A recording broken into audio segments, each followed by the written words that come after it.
Hello, welcome students. Myself Neeru Gupta, Associate Professor, Department of Chemistry, Government MS College, Bikaner.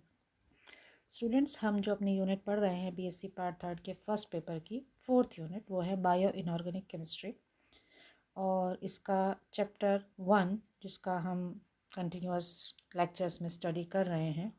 आज के topic हमारा रहेगा role of haemoglobin and myoglobin. Students हमने अपने पिछले लेक्चर में हीमोग्लोबिन और मायोग्लोबिन की स्ट्रक्चर या आयरन पोरफायरिन्स की स्ट्रक्चर के बारे में बात की थी। आज हम उनके रोल से रूबरू होंगे कि हीमोग्लोबिन और मायोग्लोबिन का हमारे बायोलॉजिकल सिस्टम में क्या रोल है या क्या उनकी भूमिका है।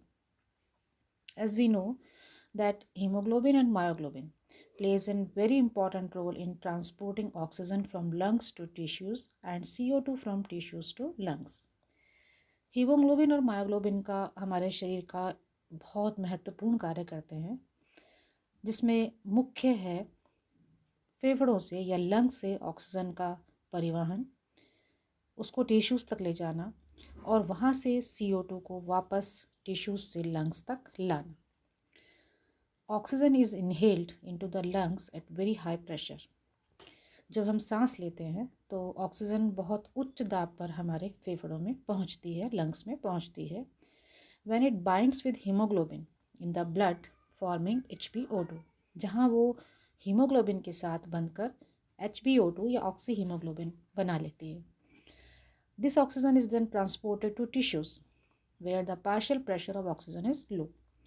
यहाँ से हीमोग्लोबिन HbO2 के रूप में इस ऑक्सीजन को बॉडी के डिफरेंट पार्ट्स तक सर्कुलेटरी सिस्टम के द्वारा, परिवहन तंत्र के द्वारा शरीर के डिफरेंट भाग तक ले जाता है और उन्हें ऊतकों में ले जाता है जहां ऑक्सीजन का प्रेशर या दाब कम हो जाता है या आंशिक दाब कम हो जाता है।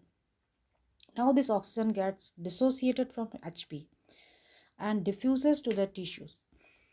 यहाँ ये ऑक्सीजन हीमोग्लोबिन को छोड़ देती है और ऊतकों में या टिश्यूज़ में डिफ्यूज़ हो जाती है, विसरित हो जाती है, जहाँ Mb यानी कि मायोग्लोबिन इसे पिक कर लेता है और स्टोर कर लेता है जब तक कि इसकी ज़रूरत ना पड़े। Myoglobin has greater affinity for oxygen than haemoglobin. यहाँ ये बात याद रखने वाली है कि मायोग्लोबिन की हीमोग्लोबिन की तुलना में ऑक्सीजन के प्रति एफिनिटी या बंधुता ज़्यादा होती है। This increases the rate of diffusion of oxygen from the capillaries to the tissues.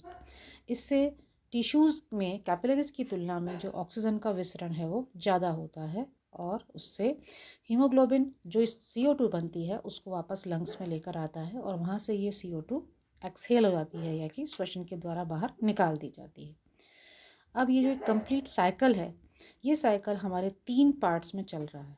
पहला जो भाग आप देख रहे हैं वो है लंग्स का, यानी कि श्वसन तंत्र का पार्ट है वो।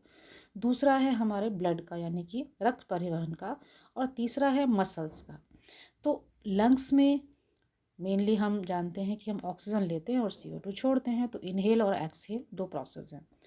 ब्लड में हीमोग्लोबिन से ऑक्सी हीमोग्लोबिन का बनना, ऑक्सी हीमोग्लोबिन का मसल में जाना, वहाँ इस हीमोग्लोबिन का ऑक्सीजन को छोड़ देना, वहाँ से मायोग्लोबिन के साथ इसका जुड़ना, ऑक्सी मायोग्लोबिन बनाना, ऑक्सी मायोग्लोबिन के रूप में ये मसल्स में स्टोर होना, वहाँ से जितनी भी उपापचय या रेस्पिरेटरी सिस्टम या हम कह सकते हैं कि जितनी भी जैविक क्रियाएं चलती हैं जिनसे CO2 पैदा होती है, उस CO2 को ये हीमोग्लोबिन वापस लेकर लंग्स तक जाता है और वहाँ से इस CO2 को शरीर से बाहर कर दिया जाता है।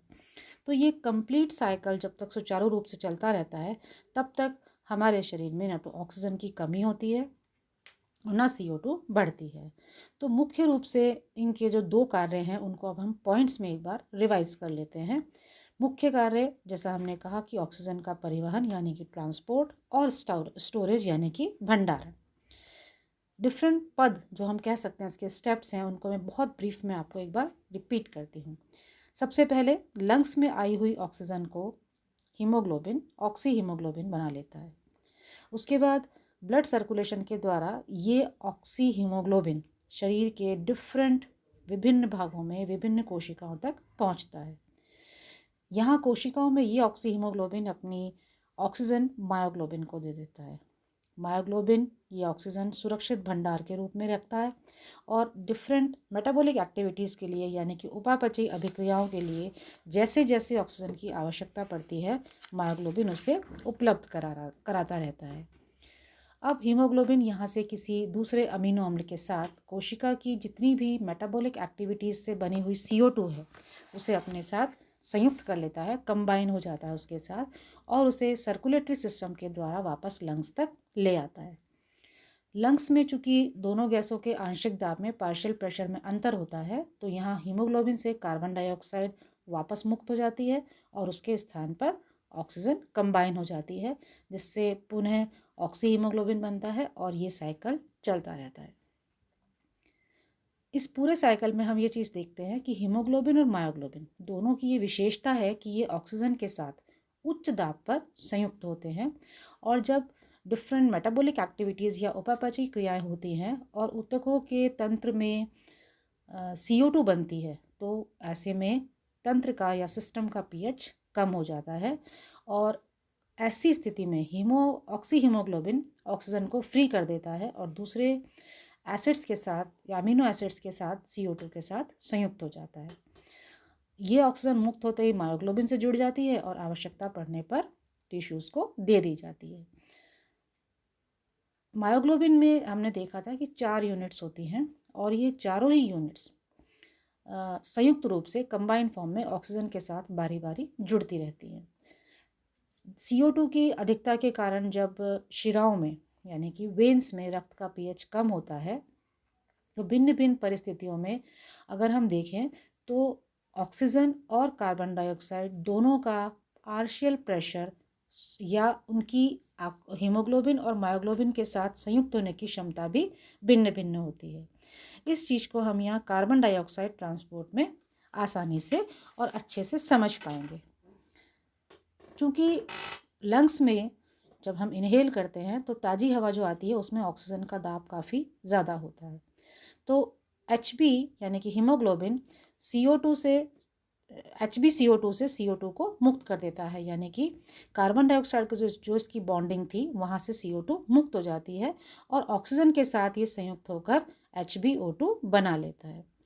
इस प्रकार ये देखा जा सकता है कि अगर हम कंडीशंस में थोड़ा सा परिवर्तन देखें तो हीमोग्लोबिन का ऑक्सीजन तथा CO2 के साथ तुरंत ही बंध बनता भी है और टूटता भी है, यानी कि जो HB का आयरन परमाणु है वो FeO2 और FeCO2 बंध दोनों ही बहुत बनाने की प्रबल प्रवृत्ति रखता है, लेकिन ये बॉन्ड काफ़ी वीक होता है और इसी वजह से जो हमारा रेस्पिरेटरी सिस्टम है वो अच्छे से चलता रहता है।